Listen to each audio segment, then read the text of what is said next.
Last thing I did for the Kawasaki was I removed the carburetor from here because it had no compression. I think maybe the valves are stuck. That's why I'm not getting any compression. There's a lot of evidence of water in the engine because the carburetor was completely filled with rust. This is after a few cycles with the ultrasonic cleaner, and it did clean it pretty well. There's no rust anywhere. Still a little bit of, you know, crap over here, but for the most part you can't see any rust. And look, this is still seized. Won't move easily. Not easily at all.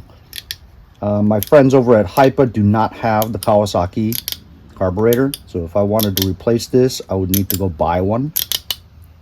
So to buy one, you know, I don't buy anything, right? And definitely not for a pull start engine, right? So I'm going to put this on a back burner. I don't think I'm going to work on it. I mean, that Kawasaki engine could be kept for an emergency for something else, but look, it's still seized. You can't even move it. So I'm just going to put this back together, put it back on the engine again, and roll the Toro to the backyard.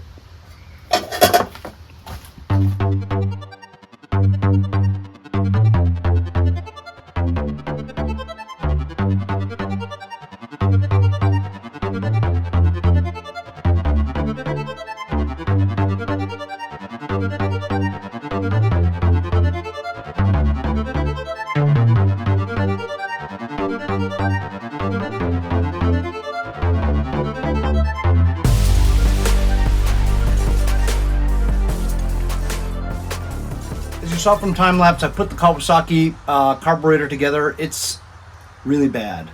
So I mean, I think if I want to get that Kawasaki engine going eventually, I'd have to first loosen up the valves and see if it's stuck, whatever, to see why there's no compression. If we fix the compression, then I'll buy another carburetor for it if I have a use for a pull start engine. You know what I mean? So that's just forget about that. I don't think that's going to happen. As you also saw, I took the top seat cowling off. It's the easiest way to get to this engine. For it to be hanging like that, you can't work on it. So it was 4 bolts to take that hood off. And now I'm just going to test the battery. I'm just going to feel it because you can't even see it. It's a terrible design. And we have 3 volts on that battery. That battery is crap. And it's not even that old. It's an Everstart from Walmart. Piece of junk. I'm going to put the Tornado Top Done battery charger on it and charge it up. And then I'll put a jumper pack to it and see if we can crank this up. Okay, before I put the Top Done battery charger on it, I put one of these review products that I have. This is only 1,000 amps, but I mean 1,000 amps. Battery's only 230 amps, you know what I mean? So let's see if it turns over and fires.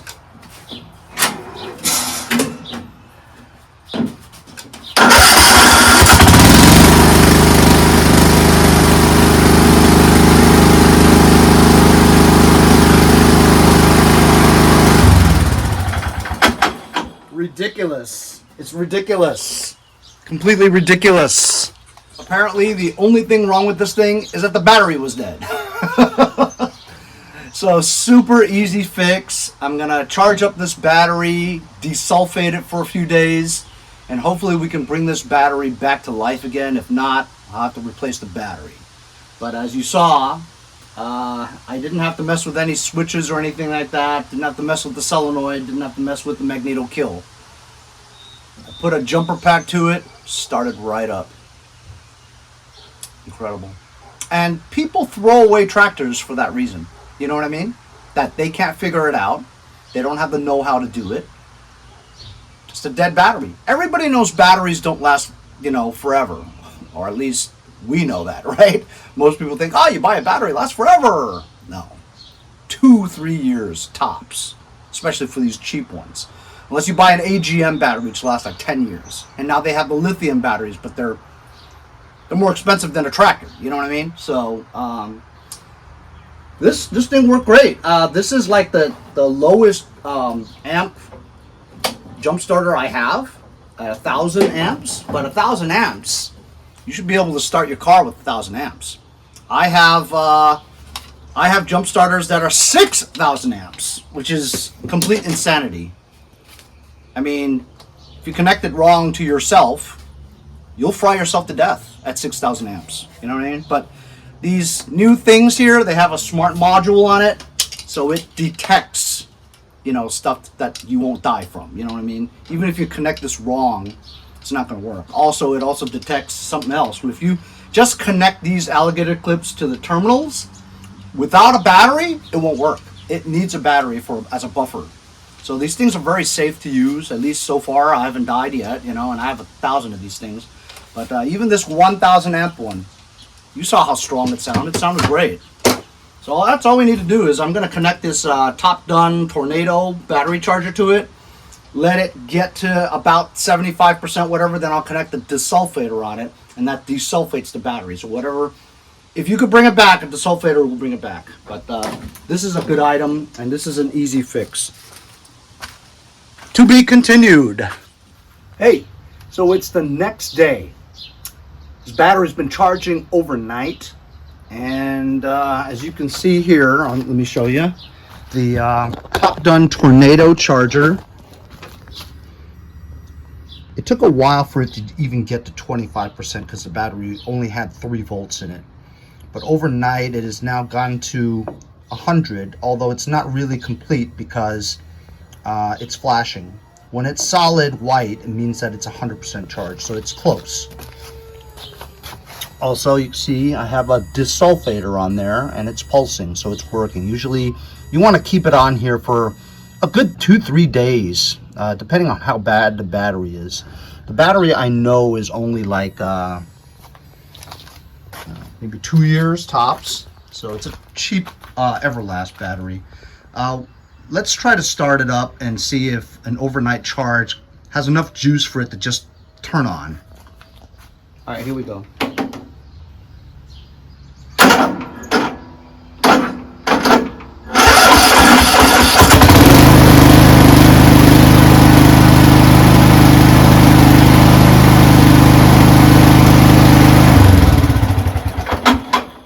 There we go.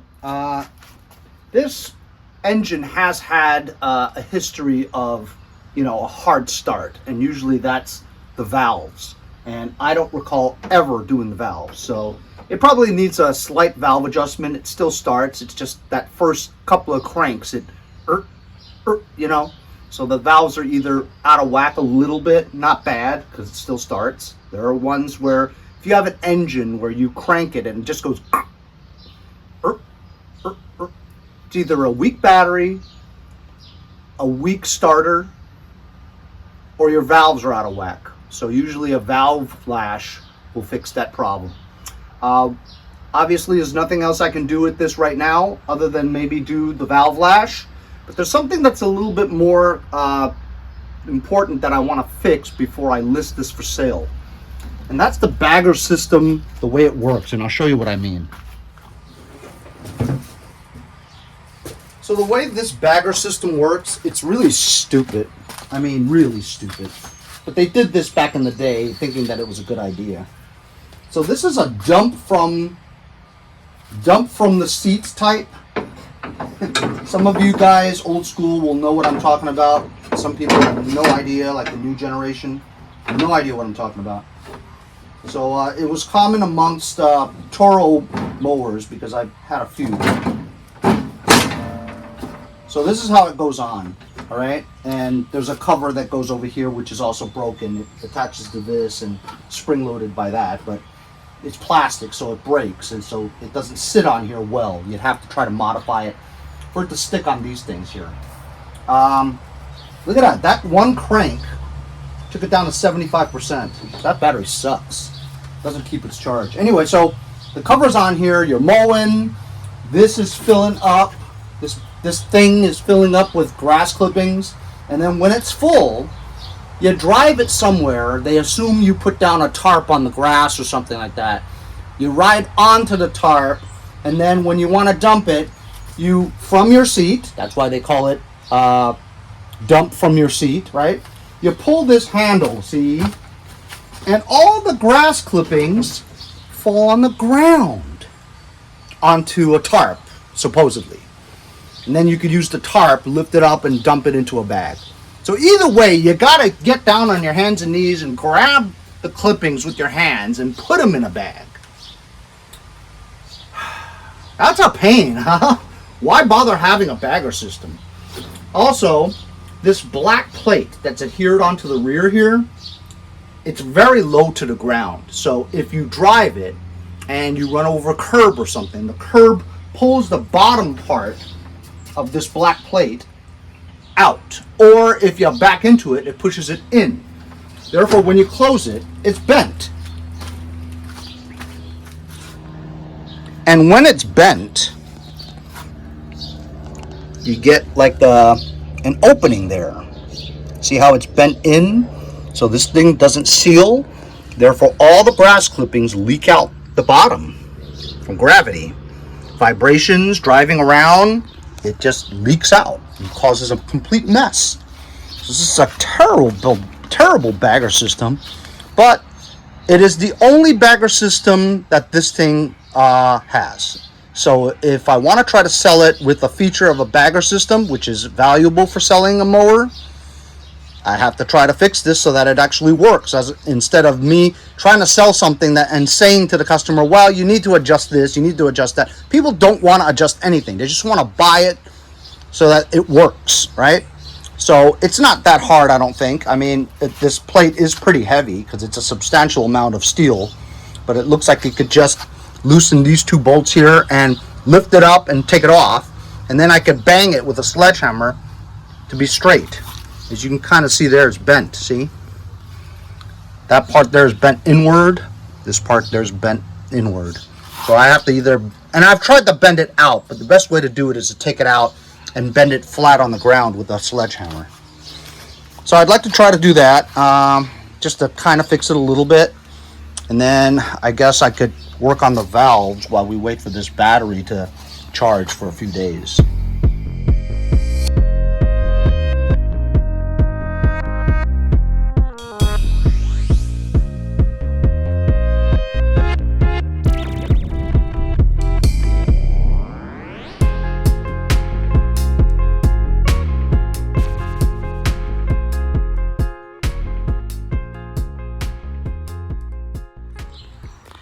So you saw me banging away, and it was tricky, but look, I closed the gap.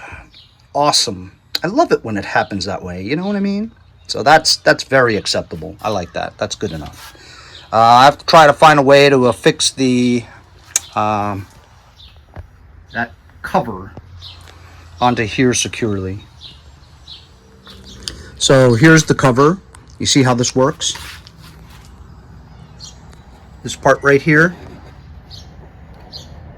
it's half of it's gone for the hole. Same goes for this one. So it's supposed to clip onto there and here. And this part here is supposed to be affixed under there to give it spring pressure with a nut. But how am I going to affix that to the rod? I'll have to think of something. You know what? I'm taking this way too seriously. It's just the bagger, right? But just want to keep it on there. So there's a little part here that I know is that center part of the tab that's broken. It's right around here. And I want to go at least an inch over here. So I'm just going to drill a hole here. That's right, just from memory. I'm going to put a zip tie, a heavy duty one, right around there so it loops around the rod.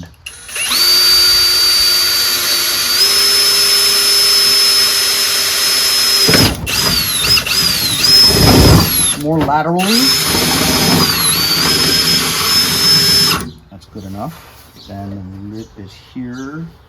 I want to take it about an inch this way, about there, give or take.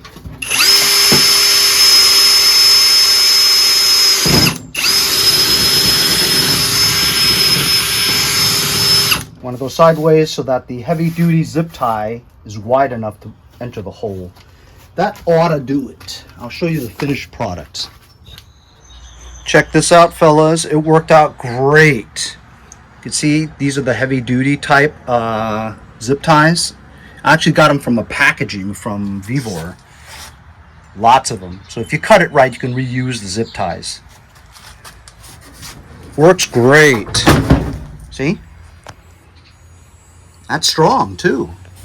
I mean, it looks jigged, of course, but I mean, you want function or you want cosmetics, right? Works. I'm going to cut off the remaining parts there and then find a bolt to affix the spring. Hey guys, worked out great.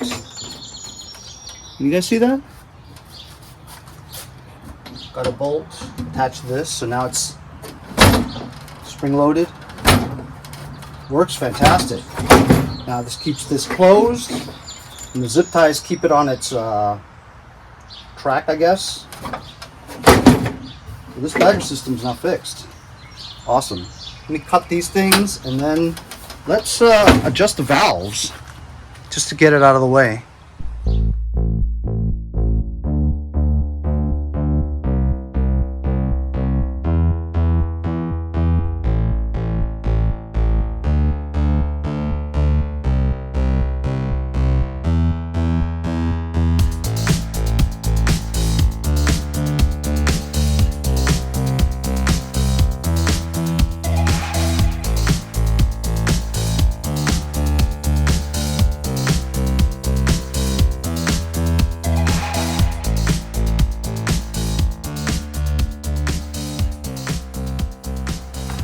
Okay, did a valve lash.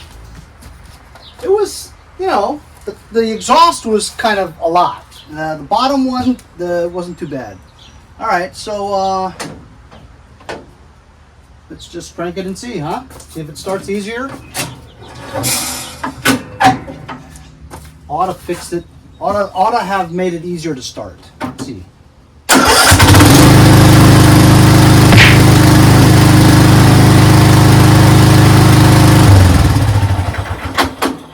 Beautiful. So this thing's essentially fixed. Fixed the plate so that the grass won't leak out, you know, bent that back into shape. Affixed the cover on there with zip ties, very strong zip ties. So now, you know, you have a bagger system that's installed. It's pretty easy to install, you know. Their valve lash, valve adjustments are 4 on the intake and 6 on the exhaust. In the book it says for the intake it's 3 to 5, so I take the middle of 4, and then the other one is 5 to 7, so I take the middle, which is 6. And it's always worked great for me, you know. I tried to find top dead center without taking the spark plug out, because taking the spark plug out is the only way I know how to do it perfectly, you know, so that there are no possibilities of an error. So I tried to do it just to feel it, and I think I got it. And then when I took the spark plug out to put the screwdriver in, I gotten close to it, but not exactly. See, so to take the spark plug out, stick the screwdriver in, rotate it up, down, right there is top dead center. You know? And then they say do a quarter turn, but honestly, it's top dead center. That's where it is, you know. So 4 and 6, and as you can see, super easy to start.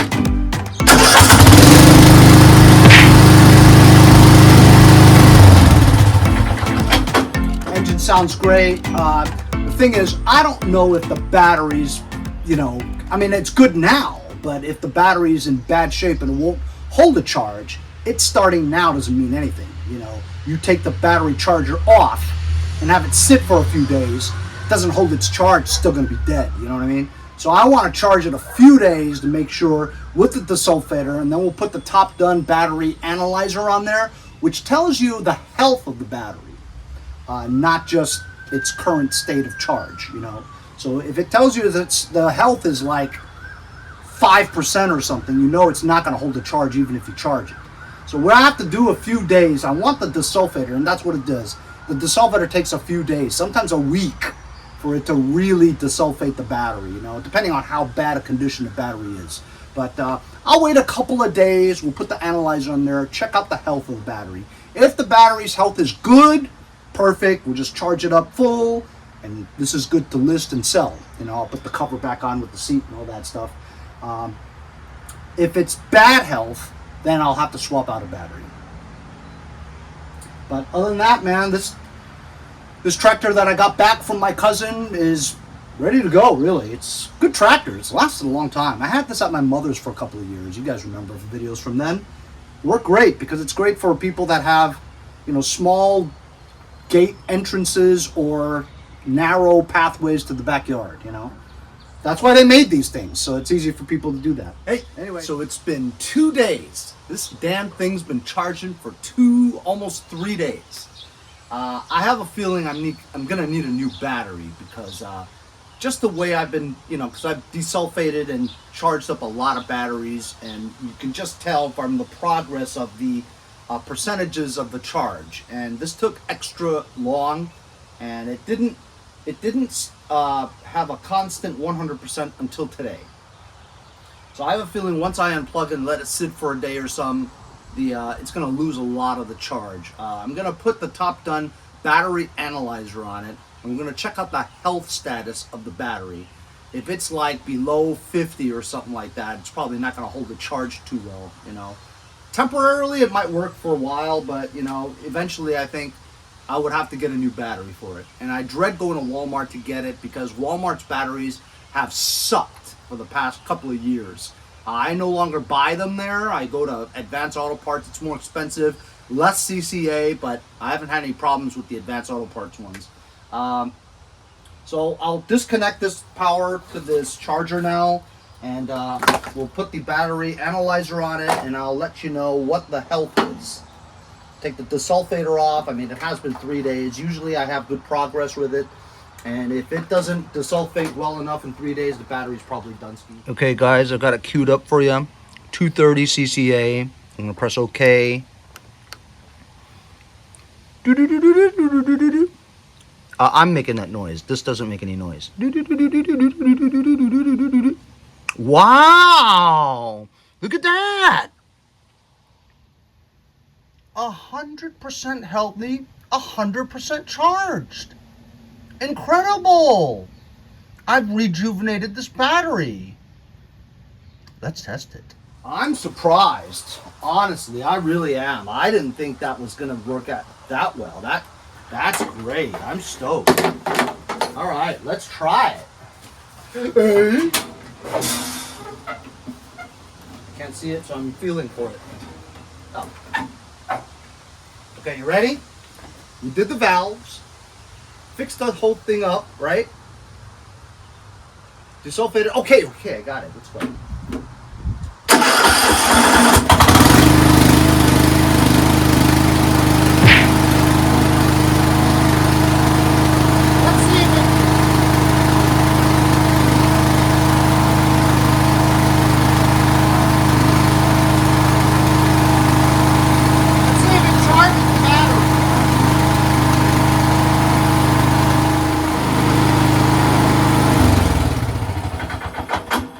It's tough to find the contacts under there. This is a terrible design where they put the battery, you know. But anyway, it's kind of overcharging. It's charging at 15 something, which is a lot, you know what I mean?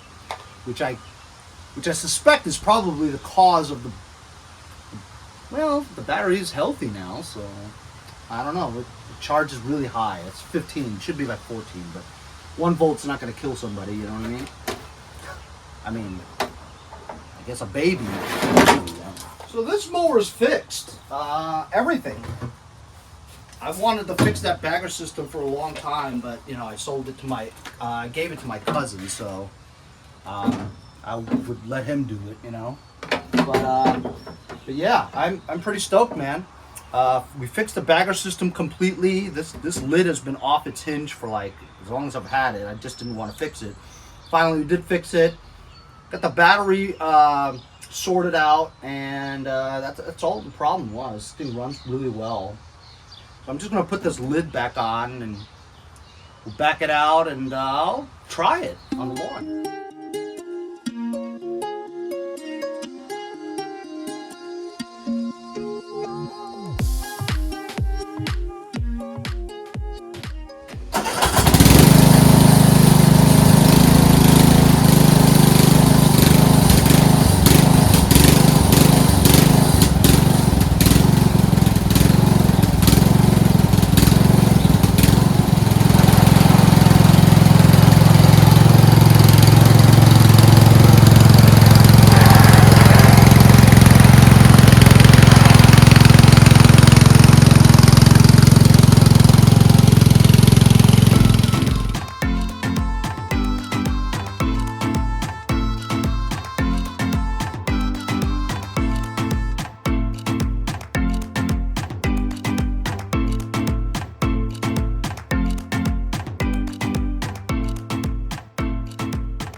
about it, guys. Fixed this baby up. All it was a dead battery. Rejuvenated the battery to 100% health now, 100% charged. Fixed the bagger system as well as do the valve lash, so now it starts really easily. And that's all it needed, really. It mows pretty lousy in the beginning because then I realized that I didn't put the it was on the highest deck setting, so I lowered it to 4, and it was okay. You know, I took off the bagger system because I didn't want to collect the clippings, you know. And then the turning radius on this is really good. It's like a 0 turn. I think when they made this, the idea was that it's very maneuverable in corners, so the turning radius is really good. It's a good machine. Engine sounds good under load, and I'm very happy. So I'll probably sell this to my neighbor down the street. He has a 36-inch gate. I tried to sell. He wanted the Husqvarna, but it was a 42. Wouldn't fit in his backyard. So I think this might work. I'll sell it to him for cheap, like $350 or something like that. Who knows? Maybe some nut will buy for $500 with inflation. I'll list it and see what happens. So I'm just gonna park this here for now. I can throw it in the shed, but I gotta go and get the second part of Mother Load 36. Hope you guys enjoyed the series on this. We'll see you guys next time on Mowers and Blowers. See you guys next time on Mowers and Blowers. Ah, we don't gotta turn it up. Oh shit! Oh, that's great! I got that on video.